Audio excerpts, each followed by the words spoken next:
한국교회 성도 여러분, 저는 참혹한 심정으로 지금 호소를 하고 있습니다.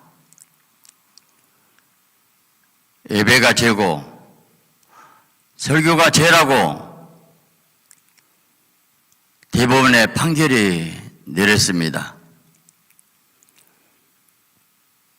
문재인 정권 때 코로나 방역 교회를 핍박한 가운데서 폐쇄시켜서 한국교회 10,000개 이상이 없어지는 비참한 상황에 달해 있습니다. 저는 이건 예배를 헌법에 보장된 예배를 가지고 상위법 헌법에 보장된 예배인데 하이 방역법으로 예배를 폐쇄한다. 있을 수 없다. 그리고 예배를 강행했습니다. 그래서 유죄 판결을 받고 제가 벌금 몇 푼 내고 끝내고 싶지 않았습니다. 왜요?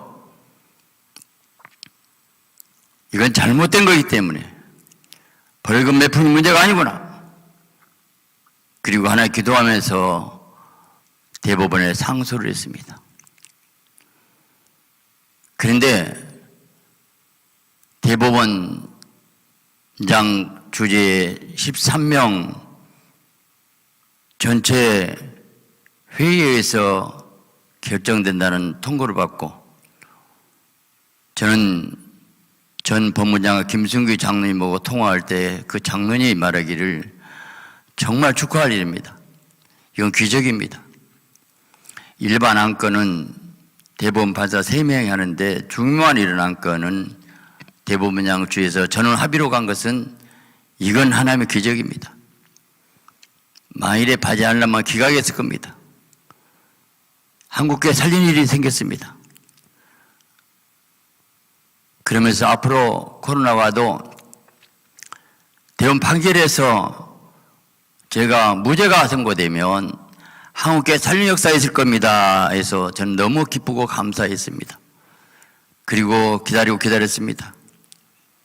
그런데 이번에 18일 날 2시 판결은 기각이었습니다. 정말 충격입니다. 이게 자유 대한민국이 헌법이 살아있는 나라라고 생각할 수 있겠습니까? 도저히 이해할 수 없는 겁니다. 문재인 정권 때 교회를 죽이기 위해서 했던 거 다 알고 있지 않습니까?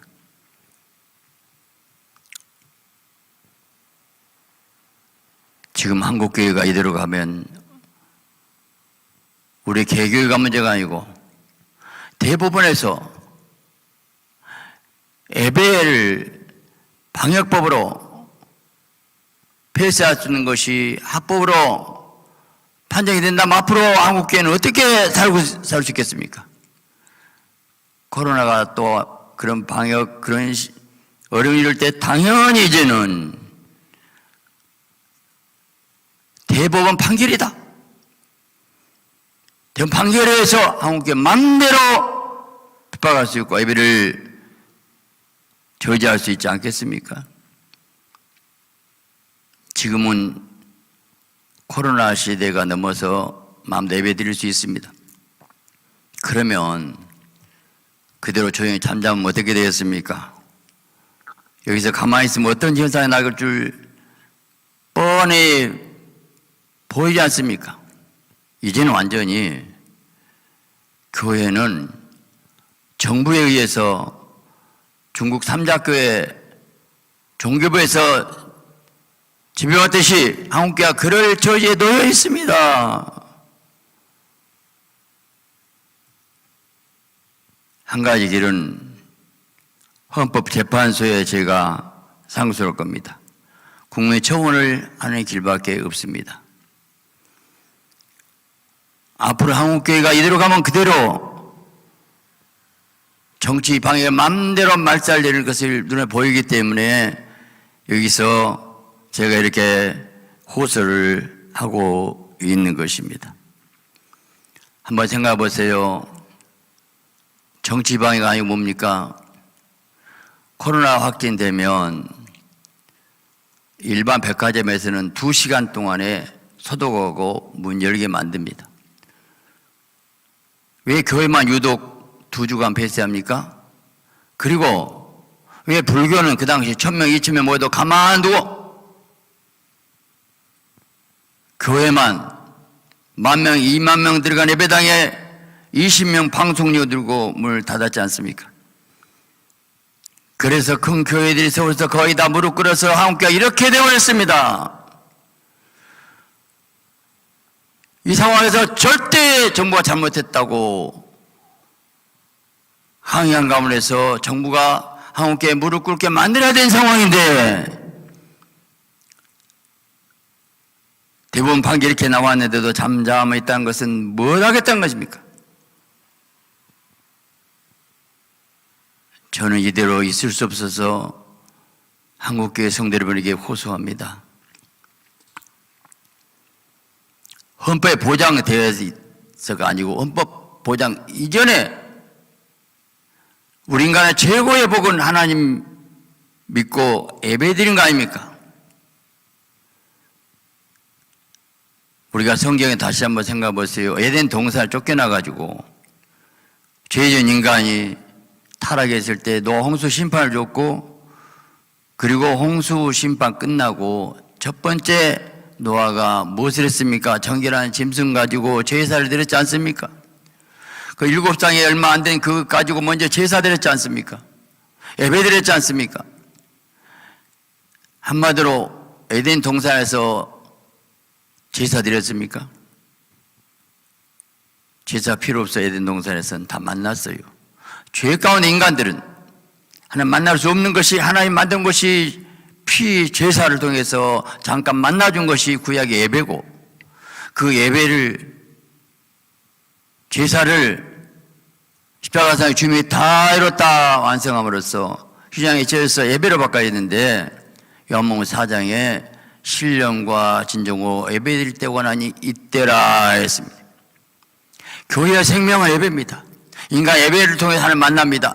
하나님의 생명, 능력, 은혜, 사랑, 축복은 모두가 예배를 통해서 오게 되는데 예배를 폐쇄하고 예배를 중단하고 예배를 드리지 마라, 설교를 하지 마라, 예배 드리지 마라. 이거 자유 대한민국입니까?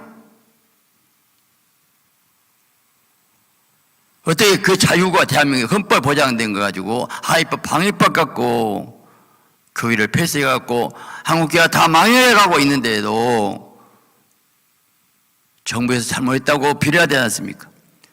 만기 이상 폐쇄된 걸 정부가 보상하고 회복시켜야 되지 않습니까? 왜요?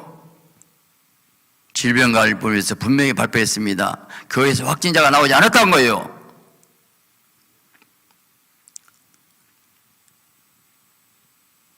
저는 정권이 바꿔졌고 대법원에서 당연히 예배의 자유를 인정을 판결을 내릴 것으로 기대를 했고 그럴 수밖에 없다고 생각했어요.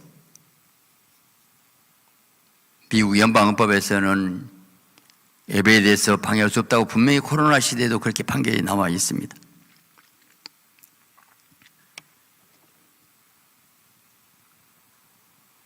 이제 저는 대법원 판사들이 이랬다 저랬다 얘기하고 싶지 않습니다. 그분들이 좌파 우파 그런 얘기 하고 싶지 않지만 거의 다 우파고 그리고 이해할 줄 알았습니다. 그런데 이거 영적 문제라는 걸 알았습니다. 저는 대법원장을 존경했는데 대법원장 이번에 제가 재판받아 갔을 때에 광주시에 코로나가 확진된 상황에서 교회가 협조해야 되지 않겠느냐 이런 논리를 펴고 있더라고요.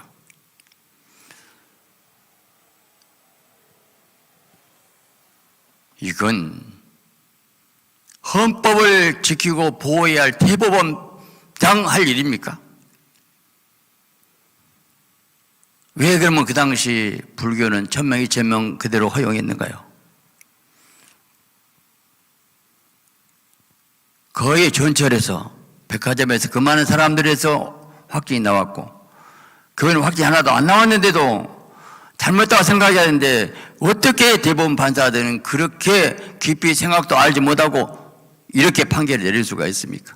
그런데 그대로 여기 사무국에 가만히 있으면 앞으로 제2의 코로나가 오게 되면 그건 아무 말 없이 문 닫아야 됩니다. 왜요? 대법원 판결이 나왔다니까요. 예배는 죄라고요. 설교는 죄라고 판결 나왔다니까요. 한국교회 성도 여러분, 이대로 가만히 있어야 되겠습니까? 제가 한국교회 대표해서 말할 자격이 없는데 우리 교회가 유독 우리 교회만 대법원 판결을 받게 됐어요. 만일 여기서 우리 교회가 가만히 있다면 저는 나쁜 놈이 되고 죄인이 됩니다. 왜요? 무죄를 못 받았고 유죄를 받았는데 가만히 있으면 저는 죽어야 돼요. 한국교회에 내가 죄를 짓는 거예요. 저는 호소합니다. 한 가지 길이 있습니다. 뭔가 헌법재판소에 올린 겁니다. 그리고 국민청원하는 겁니다. 국민청원 5만 명 이상 서명해야 됩니다. 저는 우리 한국교회에 수백만 성도가 있기 때문에 5만 명 어렵지 않다고 생각합니다. 여러분 끝까지 기도해 주세요.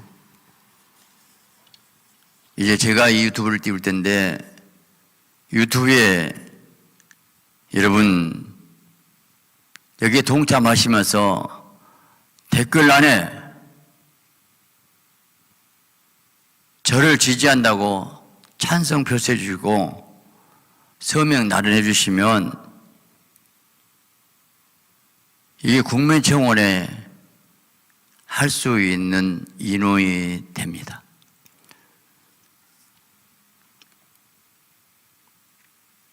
지금 한국교회가 사냐 죽냐 기로에 놓여 있습니다. 저는 믿습니다. 다니엘 하나님 믿습니다. 다니엘 하루에 3번 계속 기도한 것, 다니엘의 기도만 막아버리면 사단은 이스라엘을 꿀꺽 삼키겠다 하겠습니다. 다니엘은 사조 같은 거 알고도 감사하며 찬송하면서 기도드렸을 때에 하나님 역사의 사자구를 깨뜨리고 부활의 주님을 만나지 않습니까? 저는 다시 한번 하나님께 감사한 마음 가졌습니다. 왜요? 이번 일을 통해서 잠잠히 있을 것이 아니고 한국교회가 다시 깨어나고 하나된 교회가 역사교회에서 이렇게 저같이 부족한 교회를 쓰시고 있구나 저는 믿습니다. 여기 하나 되고 반드시 앞으로 감히 하나님께 예배드리는 이 거룩한 예배를 어떤 누구도 손댈 수 없도록 우리는 법적으로 만들어야 됩니다. 국민청원할 것이고 헌법재판소에 상소할 겁니다. 여러분 기도하면서 후원해 주시기 바랍니다. 중요한 것은 진리는 승리합니다. 하나님의 말씀은 그대로 진리입니다. 저는 말씀대로 우리가 달려가야 됩니다. 저는 하나님만 의지합니다. 저는 부족하지만 작년 4월부터 1년 몇 개월 동안 매일 하루 3번 예배드린 이유가 뭔가? 한국교회 본질 회복해야 된다. 본질 회복, 종교개혁이 된다. 이걸로 꼭 계속 기도하면서 달려가고 있습니다. 이번 일을 통해서 하나님 한국교회 살리는 새로운 역사를 이룰 것입니다. 교당 교파를 초월하고 한국교회 살리기 위해서 모두가 이게 동참하면 다시 한번 한국교회가 하나 된 기회가 되고 이 나라의 민족을 살리는 놀라운 역사를 하나님이 이룰 줄 믿습니다. 저는 호소합니다. 저는 단지 정말 광주의 험지라고 합니다. 여기서 어떻게 힘들게 어렵게 했는지 우리 교회 예배드렸다고 해서 한 달 폐쇄를 하고, 그리고 확진자 4명 가지고 120명이라고 한 달 동안 안디옥교회 이단이라고 안디옥교회 공무원도 자천시킬 정도로 질병관리본부장이 시장에 전화하고 안디옥교회 죽이라고. 제가 농협은행 대출 쓰는데 농협에 가니까 연장 못 해주겠다는 거예요. 서울경찰청에서 서울 본부로 왔다는 거, 안디옥교회 대출이 말하고. 그때는 문재인 정권 때예요. 지금은 정권이 바뀌어졌어요. 그런데 지금 예배 그대로 드려도 누가 아무 말 않잖아. 여러분 두고 보세요. 또 어려운 일이 옵니다. 깨어 일어나야 됩니다. 호소합니다. 도와주세요. 여기서 우리 하나 되면 하나님 함께하고 넉넉히 이기는 하나님 놀라운 역사가 있고, 여러분이 먼저 그의 나라를 걸고 할 때 하나님 반드시 이 나라 살리고 함께 살리고 마지막 통일도 이루고 세계를 살리는 아름다운 한국교회로 저는 역사할 줄 믿습니다. 감사합니다.